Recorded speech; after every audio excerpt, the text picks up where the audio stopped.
a second in his big stretch by Vladdy on the other end, and they do save that run. And he drills one to left field, and this ball is out of here. Clement comes off the bench and gives the Blue Jays a 1-0. Be able to take me serious with these things on?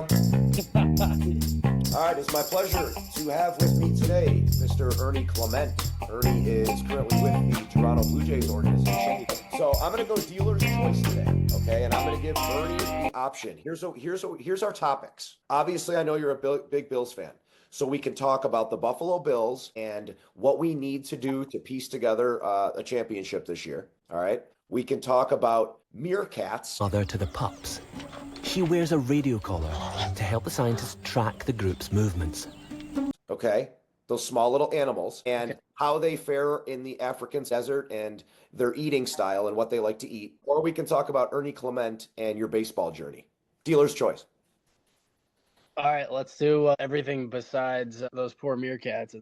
All right, so you're thinking That all sounds good. let's leave the meerkats out of it then. All right. Perfect. I'm gonna breathe a little fire here for Camwood Bats, newest sponsor. So what's up to them? Great training bats, one of the best in the business, and of course Mark with Solero Shades. So that part's done. Thanks for coming on. I truly do appreciate you taking some time, man. Heard nothing but good things about you, so I figured I would make the judgment for myself. You know, you can't always believe what people say. So true. But you are a massive Bills fan, I understand. You're from Rochester? I am. I grew up in Rochester, New York. I've been a Bills fan my whole life, man, and we've had some exciting teams of recent, but we just can't quite win that big game. You know how it is. Man, it's driving me crazy. Where in Rochester did you grow up? I went to Brighton High School. Yeah, so about 10, 15 minutes from the city.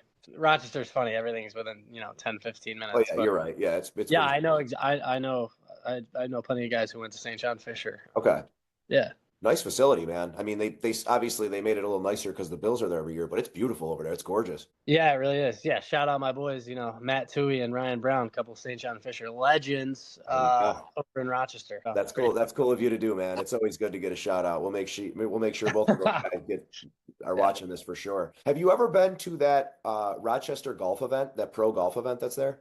Well, at Oak Hill, we do. Yeah, Oak Hill. They've had the PGA a couple times. Yeah. 13. And then 2 years ago, year and a half ago in 2023. I'm a big golf guy too. I don't know if you know that. I got the bug, man. I got the golf bug bad.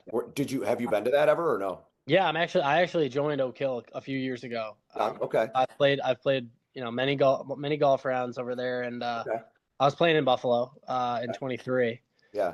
And the tournament was going on. So, me and a couple guys drove down early in the morning and, staked it out and watched some golf for a morning right before one of our games. So it was really cool. Very cool, man. Everybody's told me I have not been to a PGA event yet. I've been to every stadium in the country. I'm a big, obviously sports guy. I have not been to a PGA event, and everybody says I'm missing out. Like it's a bucket list type thing. Would you agree there? Yeah, it's awesome. It's awesome. It's a different experience than watching any other sporting event.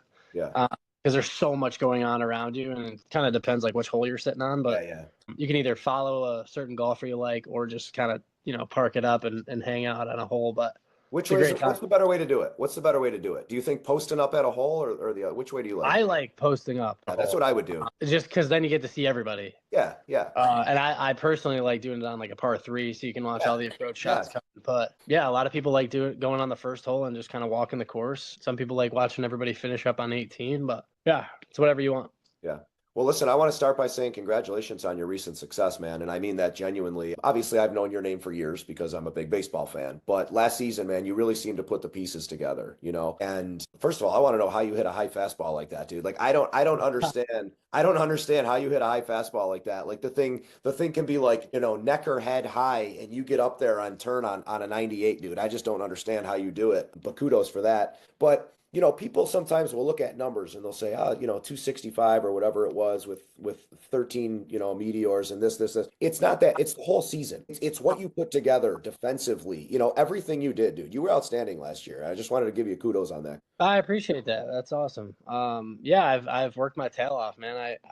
I finally had a really good opportunity to play and play every day. I'm really thankful for that. But yeah, like you said, the numbers are not, they're not crazy. My big thing is hitting with guys in scoring position. I love it. I think it's a great challenge. Yep. That's when the pitcher's at their best. That's when I need to be at my best. That's like a really great, you really got to grind it out. And I thought I did a pretty good job of that last year and executing my plan and coming through for the boys, because that's really all that matters. The numbers don't matter. You try to win baseball games. And to be honest, we didn't win enough of them. So this year we're coming in with a chip on our shoulder. So all I care about is winning. That's the biggest stat in my book. Listen, you guys certainly have your fair amount of competition in that division. I'll say it till I'm dead, man. I'm a big Braves fan. The NL East and the AL East, in my opinion, are the two toughest divisions, and they always will be. But the AL East, you could legit, I think it was a few years ago, I think the Jays had, a winning record 20 games over 5 or something, and they didn't make it. Like, it's just so difficult, right? But it's baseball, and that's the way it's set up, and it's not going to change. I have my opinions on scaling back a few games and doing a couple things different, but they're not listening to me at the league office yet. I got to get a little bit bigger before they start taking my calls. You know what I'm saying? They should soon. They should soon. What would you say was the key to last season, though? Was it just, like you said, working your tail off, or was it truly the fact that you got to go and showcase your talent a little bit, by playing? It's not easy to get pulled in and out of lineups, Ernie. We know that. Anyone who's been involved in sports knows that. Like, it's hard when you don't have a home per se, to say, okay, listen, next week you're playing here and then here. It feels to me like you got to settle down. You had a home. Does that make sense? Yeah, I mean, I've been on both sides of it. I for my first few years in Cleveland, in Oakland, and then my first half season in Toronto. I rode the pine, and I had sparse opportunity here and there where when I did get on the field, they expect me to do my job, and it's not easy. So I do have some good experience in that. But the failures that I went through my first few years in the major leagues were amazing, and I've learned from every single one of them, and it's definitely helped. Knowing what not to do, and then when you do have success, it's just building off of it and continuing to try to get better every day. How does it feel now? You're a veteran. Like, think about that, man. You were drafted. First of all, I couldn't believe you were drafted in 17. I pulled up my little sheet here. You went to Virginia and drafted in 17. I was talking to Cam Collier. I had him on maybe a week ago. He was drafted at age 17. I know. And you were drafted in 2017. And I'm like, my God, where does the time go? 8 years ago when you were drafted. Is it real memorable still, or is that kind of fading away at your old age?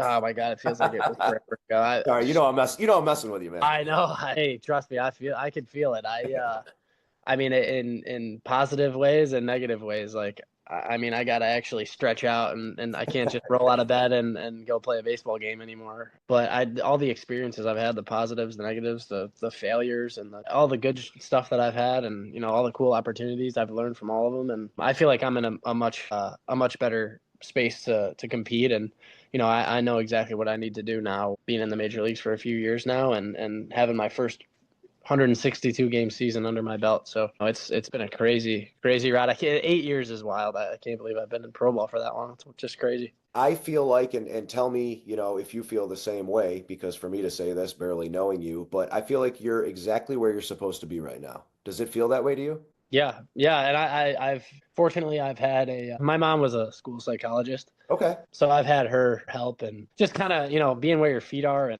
there's certain goals you have, but if you're not taking care of the day you have in front of you, you're doing yourself a disservice. And I really do take it one day at a time. I try not to complicate everything. And even when I was having a really hard time and pro ball and major leagues and plenty of failures, I just did my best to learn from it. And there's always tomorrow, and it's cool. That's why our game's so awesome. It's you play every single day. So even if you don't have a great day one day, you got the next one. So just take advantage of each day. That's my mindset.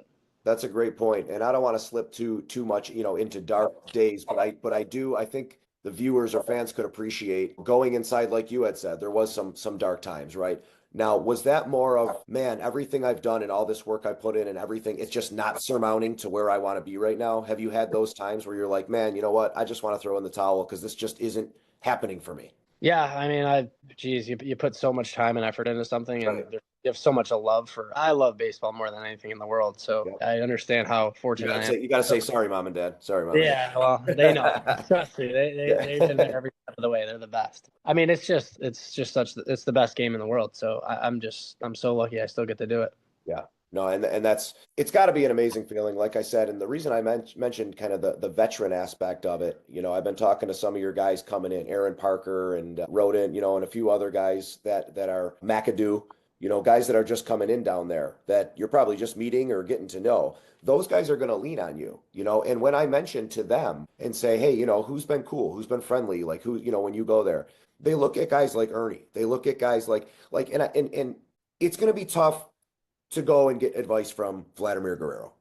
You know what I'm saying? Right. Yeah. I mean, I've been there, man. I've been there. you know what I mean? Like number one, not just the language barrier, because I can't figure out how the dude still speaks zero English. I don't understand. I mean, I was watching his contract negotiations and he's got a full interpreter and he's looking and I'm like, I mean, I don't get it, but hey, Vlad, no offense, buddy. I'd love to have you on the show, but it blows my mind. And, guys like you, veterans who have dug in and really went through it, I think you're going to be so good for those guys, man. You know what I mean? Like the guys who are coming in, Rodin and Terada are great examples as well because they're, I think, 25 and 26 years old. That shouldn't be old in baseball at all. And you are a glowing example. What are you, 28 years old? Me. A glowing example of don't stop, man. So what if you're 25, 26? You just said you put your 162 game season together, last year at 27 years old. That shouldn't be old, man. You have a big career ahead of you. You know what I'm saying? Yeah. No, I couldn't agree more. I mean, there was a point in time where I thought my baseball career could have been over. And I've, like I said about the failures, I've had so many of them. The least I can do is share that with the younger guys coming up, and hopefully, they won't have to go through the same failures I did. And if they do, at least they'll know how to handle it and bounce back from it. But it is cool because, like you said, they're 25, 26. Eddie has been in the league for however long, and he's 25, 26, and he's had right. He's had experiences that I've never had. Right. He's had experiences that they'll probably, those guys will never have. And, hopefully at some point they get to where he is now, and hopefully I can, at least, sniff half of what he's doing in the major leagues. But it's cool because a guy like that is so personable in our locker room and so easy to approach. That's the coolest part about it. Like he has no problem having a conversation with anybody. I think that's the case with most of the guys on our team. So, if not, from me, That's rad. From anybody else, dude. Yeah. So like Bo's been great. George is very easy to talk to. Like these guys are all just good dudes at the end of the day. And, it's so easy to have a conversation with them. And I hope that those young guys aren't like afraid to go up and talk to us. Cause it's only going to help them if they ask questions and try to, find out about our experiences and we'll share as much as we can with them. I'm going to make sure I mention that to him because, like I said, McAdoo and Parker and those guys, man, like I think when they first get there, there's almost this sense of what do I do now? Like you go to Virginia, you go to school, or maybe some other guy goes to Santa Barbara and you work so hard on making that team and then thinking about your plans after. And then finally you get drafted, right? Put your back in those shoes for, a few years back for you, but finally you get drafted and then you're starting and you're like, okay, what do I do now? Right? It's like you have to focus on now your next step is making a club. Yeah, it's each step, man. If there's levels to each one. I mean, the guys who are the best players on their high school team go to college and they may not be the best player on their college team, but the guys who are the best on the college team, they move on and they're, might not be the best on the pro team. It's just wild how many good players there are. It's so hard to make it. And even the guys who have been drafted or in the low minor leagues. That's you earn my respect just getting there. So, bro, you're still a one percenter. Like any guy in our organization who just wants to talk about the experiences, like I would hope they wouldn't be shy to come up and talk. Like I feel like my door is wide open, man. I love to try to, I'm still relatively new to the organization. Yeah. But I like to, I hope that they can think that they can come up and talk to me because I've pretty much failed as much as anybody in this game. No, that's cool, man. And like you have a really cool attitude about it, and you have a really good energy. I can tell with yourself. I think sometimes, a couple years even, but just getting older and the wisdom, right? Like even your experience in Cleveland, speaking of, ready? Hold on. Oh, very nice. Yeah. Who's this guy? That's What's great. going on with this, by the way? Like, why did they make this look like a senior portrait? I have no idea. It looks like it's like halfway between a senior portrait and like a 1950s baseball card. So I don't know. Kind of weird, but kind of cool, I guess. Listen, I was ripping some today because I'm a card guy, and this happened to pop up. It was just total coincidence, man. And I'm like, oh, this thing's pretty sweet. I'm one of those guys that my wife hates that I rip the cards and like goes crazy. We'll wear that for the rest of the show. I got something really cool to show you here that no one else in the world has. Okay, this is a Josh Allen item. Let's see it. So I was fortunate enough to link up and meet Josh Allen's high school coach. I'm going to send you that episode. This is when you're supposed to say, yo, G, I've already seen it, man, because I watch your show every day, so I've seen everything. You're right. You're right. Right? But hold on, I'm going to pull this baby out. So his name is Bill Magnuson, and he was Josh's high school coach. So I wasn't expecting anything from him at all, and he sent me this baby. Wow, dude. How cool is this? So look at Josh in the middle. See him? Yep, that's sick. Look at the year. Jeez, man. Holy cow. So I got this in the mail, and I was like a little kid because, like, I wouldn't give this thing up for the world just because of, I don't know how many people own this or how many of these there are, right? Probably only the kid's parents in the picture. That's pretty much That's it. wild. That's great. But I thought you would definitely enjoy that being. I love it. I love it. And I'll tell you what, dude, your conversation with those two young ladies was hilarious because you guys were talking fantasy football, and you go, and Brady was having a rough year. That was 2 years ago. You said, right? And you're like, yeah, Brady's washed. And then the girl was like, well, he's not as bad as Sam Darnold. Like Darnold just had his career year, right? And then you were like, you got to get on the Bailey Zappi train. Like everything you guys were saying was just completely wrong. And I would have said the same. Bad. Yeah, just such a blast from the past too. Yeah. Such a couple of hot takes, but. Yeah, no, it was cool though, man. It really was. It's cool. I forgot about that. I think I was wearing a Bills jersey too. You were, and it was like over an hour long. Yeah, just shooting the shit. And those, I don't know who those girls are, whatever, but there was so many awkward silences. So it would be like, they would be like, "Hey, welcome to the show," and they'd say something, and it was like, "So how about them Bills?" I don't know. It was awesome, dude. But tell me.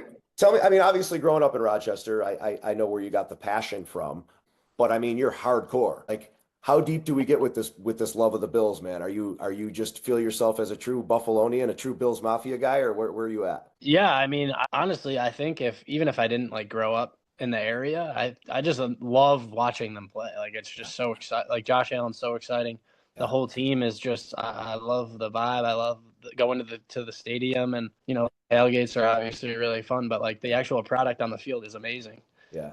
I think they've done a really good job because growing up, that was not the case. We went through some dark days as Bills Mafia, and I think our bandwagon has grown pretty big here these last few years. But I've stuck it out through the tough times, and it's been really fun watching them.